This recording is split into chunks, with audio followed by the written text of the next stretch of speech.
magtanong kay Secretary Gakdak. Secretary, tungkol po doon sa pinag-usapan natin, I think that was about 10 days ago, nung tumawag sa akin ang Secretary ng Bahrain, was the Ambassador at saka yung Labat, dahil nagkaroon po yata ng kung hindi, parang miscommunication, nung inyo pong interview sa DCMM yata, nasabi ninyo na ang ibinibigay doon sa mga distress na OFWs doon sa Bahrain is $200 po ang nasabi ninyo. Ngayon po, medyo nagkagulo po, pumunta sa embassy yung mga na-distress nating o na-displaced nating mga manggagawa, ang binibigay pala is only 20 dinars, katumbas lang ng about $50 to $53.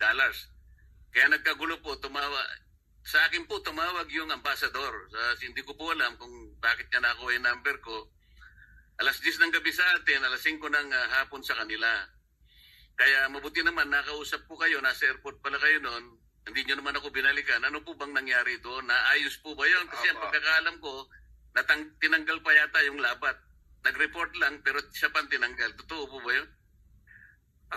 Yes, that same night po, Mr. Senator, nag-Zoom Philcom po kami at doon napaliwanag na una, talagang 20 BD yung binigay nung araw na yon at pangalawa, rinirepaso po yung rates at yun po yung sinasagawa namin ngayon.